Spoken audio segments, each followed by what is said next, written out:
Hi guys, it's me Fame and welcome back to another YouTube video. Today we'll be testing and trying this gouache palette. It's from Hemi.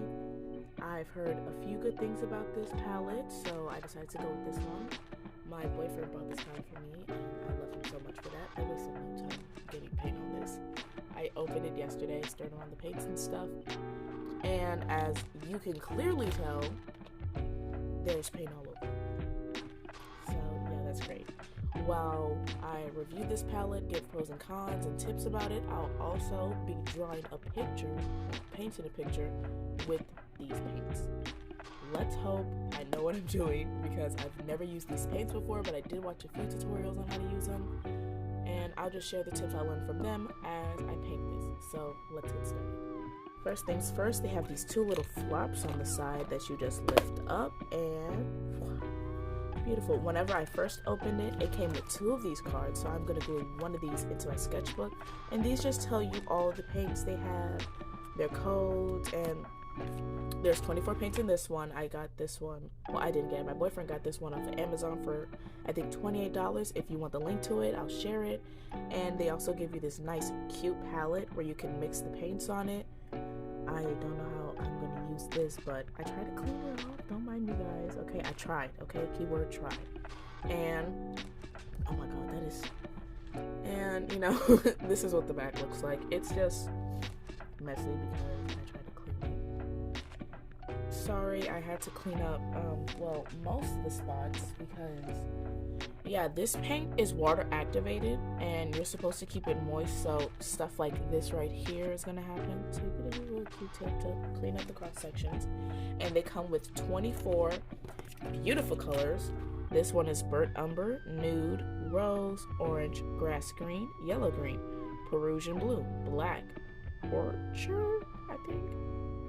That says purple. I don't believe them because that looks pink.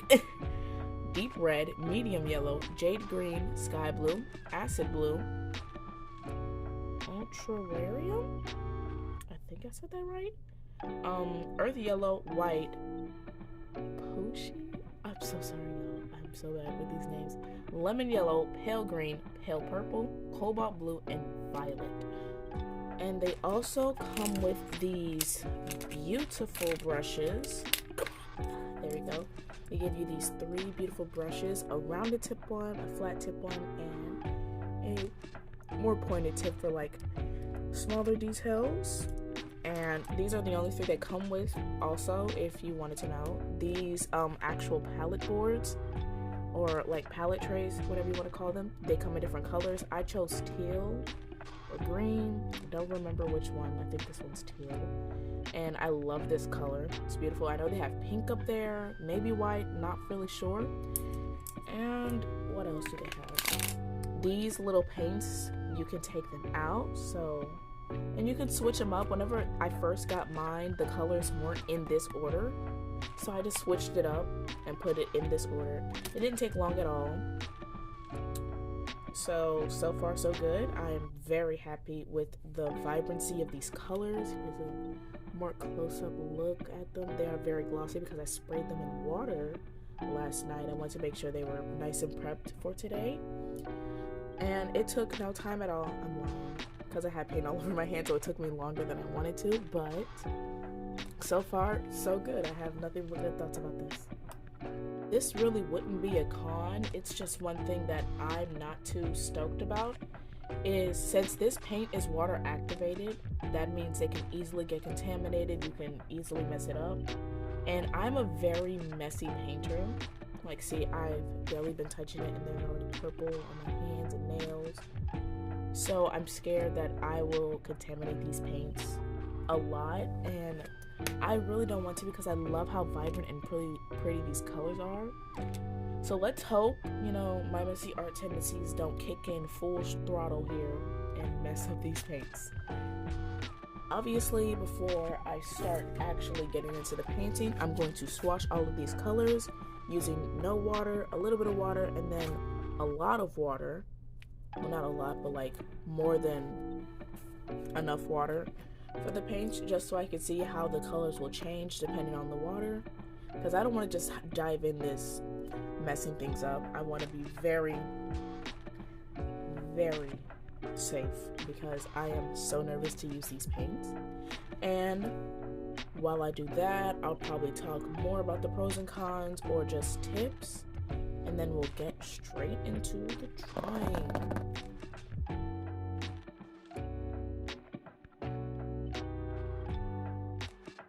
So it is the next day. I had a lot to do, so I wasn't able to record my audio, but it's the day after I recorded this video, and I'm just gonna go over the pros and cons, also tips as I swatch the paints. So for starters, let's start with pros.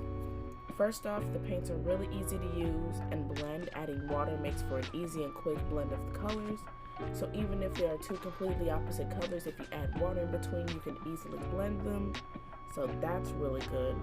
And the paints don't really bleed through the paper. I'm going to insert a clip right here of what I mean.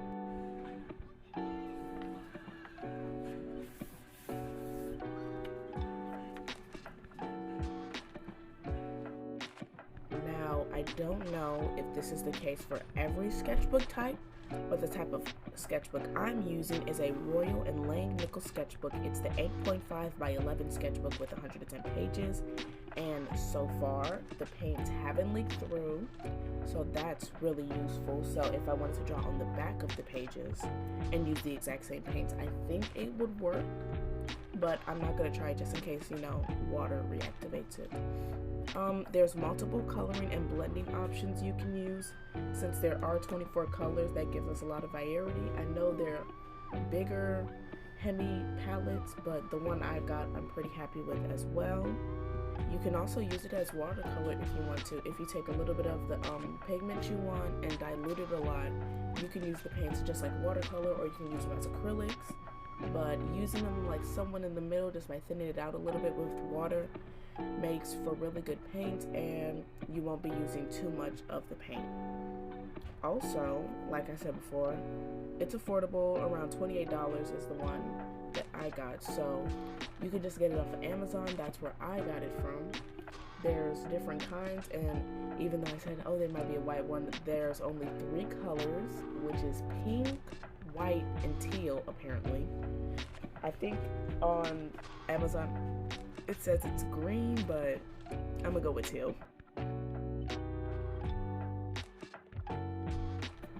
Now for cons. Me personally, these are pretty difficult to clean depending on how much pigment and paint you have left on you, but they don't really stain my skin, so that's a plus. But since they are water activated, you have to be really careful with how you clean them and what products you use. You can still use like water-based products, but it takes a bit of time if you do use or spilled a lot of the pigment. The paints can easily get contaminated if you are not careful. I'm a messy painter, so using these paints will be a bit difficult since I keep accidentally mixing the paints together. So that's one of my main cons. Like I said, I have this video that I'll probably import right here.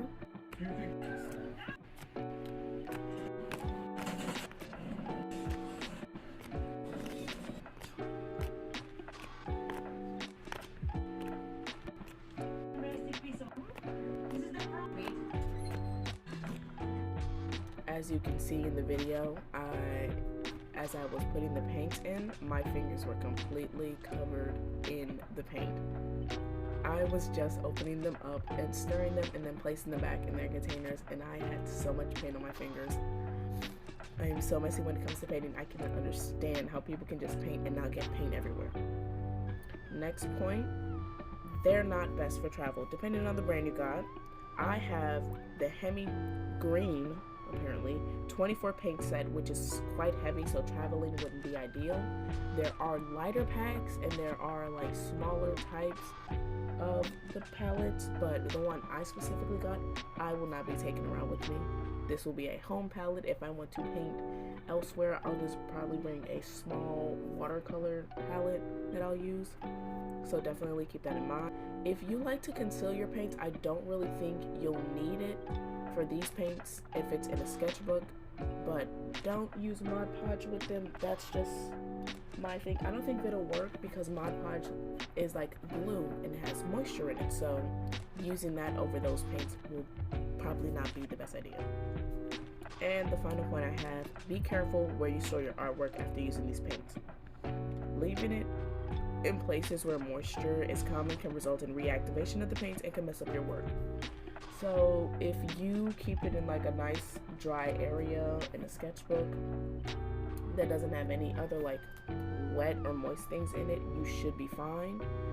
But if your room or place you're putting it is known for moisture or there's leaks anywhere, please keep it away from there, because a simple spray, a drop of water will reactivate your paints and that could mess things up. And depending on how much water it is, sometimes it could be a quick and easy cleanup and sometimes it won't be, so keep that in mind. And before I talk about the characters that I'm painting, I'm just going to give a few more tips just in case you yourself want to start using these paints. Keep in mind, these are from other artists I found on TikTok and YouTube. I've only just started using these paints, so I'm sharing the knowledge that I found to be really useful. Keep your paints wet. Re-wetting them often will make sure that they don't dry out, because these paints require moisture to work, so if they are dried out, you can reactivate them, but just to prevent them from getting all dry and cracky, just re-wet them every now and then. Keep a small spray bottle near you so you can re-wet the paints every now and then or add more water to it, and that'll be really helpful. If your paints mold, use distilled water when re-wetting your paint so you can prevent the mold if your paints are prone to get moldy. So far, I haven't seen no signs of mold on my paint, so I'm going to keep using tap water. But a lot of artists say, oh, my paint's mold, so I use distilled water. There is a way you can make some, which is quite a process. But saying just buy a bottle of distilled water and you should be fine. Using 2 jars of water when you paint. Use one for cleaning your brushes and one for adding more water to your paints, so to help further prevent getting your paints contaminated. I have a problem with getting really dirty paint water, so using the 2-jar method is really helpful. Using that 1 jar just to clean off your brushes and then the other jar to add more water to your paints is very useful, so please use that if you want to. Use a palette knife to scoop. You'll probably see me showing it in the video somewhere, but using a palette knife to scoop out the paints you want and then mixing them together is really useful. Just make sure you wipe off the paint off the palette knife before you get some more paint. And that's also very useful. I use that a bunch of times. I'm thankful I didn't throw that palette knife away. And finally, don't wipe off your paints as soon as you're done using them off of the palette. You can reuse the paints just by adding water, like I've said previously. So let's say you mixed up a certain green color and it dried out on the palette you were using to mix your colors. Spray some water on there or just put a little water on there and boom, the paint's reactivated and you can use it again. Unless the palette is completely cluttered in paint, I don't think you really need to clean it that often. So that's really all the tips I have. If I have any more, I'll be sure to list them in the description or in the captions if you want. But so far, that's all I have.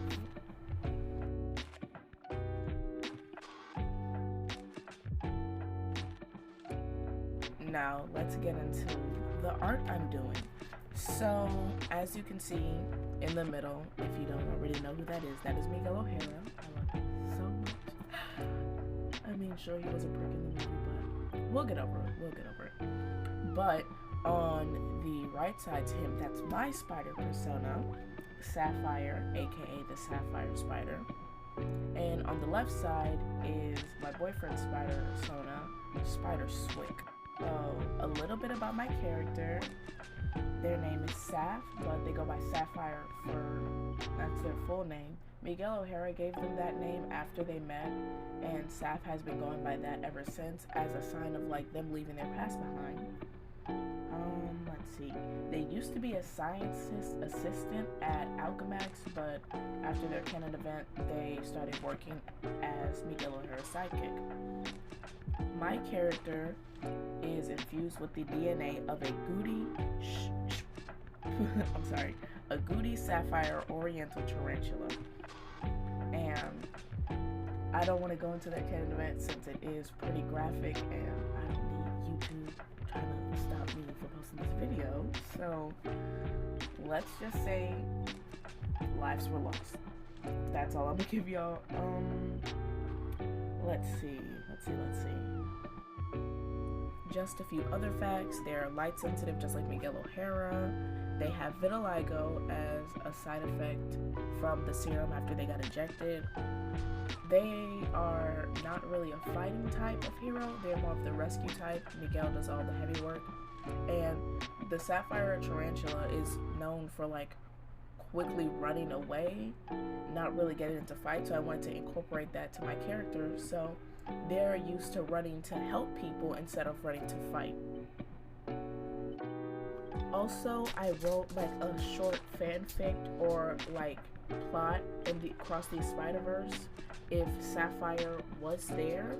And long story short, she sided with Miles, but she didn't let Miguel O'Hara know that. It's really sad, but if you do want to read it, I do have an AO3 account and I post fan fictions up there, so if you want to check it out, totally leave that in the description for you to check out later. Now, let's move on to the other solo. I called this one Spider Swig. I think it sounds fun, okay? Don't judge me. He was bitten by a jumping spider, and before he became, you know, a part of the Spider Society with Saf, he was just a part-time athlete. He was a track star. I totally forgot to mention this, but both Sapphire and Spider Swig have a venomous bite, but if we're going in order to most lethal, it'll be his as least lethal, Sapphire's as pretty lethal, and then obviously Miguel O'Hara. Also, since he's based off of a jumping spider, I made him a more rescue type, but also fighting type hero. I haven't really come up with a canon event for the character, so let's just say he got bitten while he was running one of his track races. And since he was already pretty popular, he still is an athlete, but he's just an athlete as a superhero, not as his old identity. Something else I'd like to add in is that he has a built-in chip on his leg that prevents him from being too overpowered. He hasn't yet figured out a way to control his jumping and kick force abilities. He has a very powerful kick and jump, so Miguel O'Hara made him a chip, so until then he wouldn't accidentally, you know, blow his legs off because he kicked someone too hard. Sapphire did have to convince Miguel to let Swig into the Spider Society, kind of like how Jessica had to convince Miguel to let Gwen into the Spider Society. He eventually did after like a few weeks, but he still didn't really like Swig, but he saw how happy Saf was around him, so he was like, you know what, he can stay, but I won't like him. So if you didn't know, jumping spiders are actually very good at mimicking their opponents, so I wanted to add that to Spider Swig's character, my bad.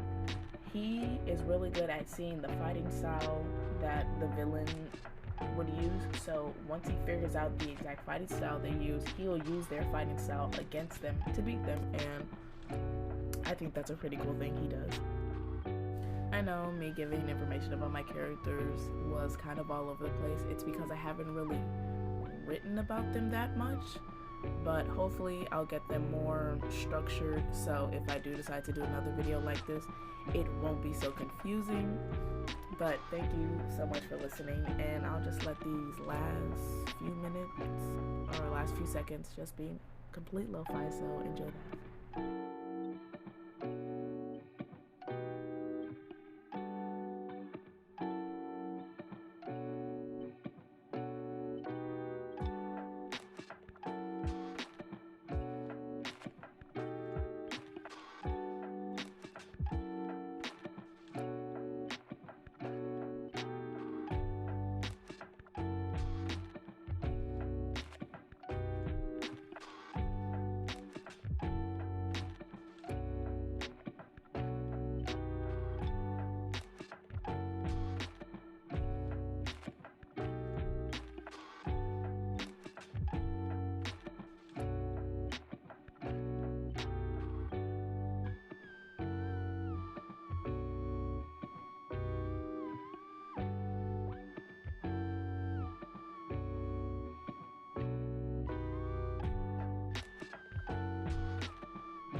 So I've gotten this far on the painting, which is honestly pretty good. I've been drawing and painting for like the past 2-3-ish hours, and I think I'm going to just stop it right here and make this video into a 2-part thing. I know, I'm sorry, but I don't want the videos to be too long, and I feel like I have enough video just for the time being.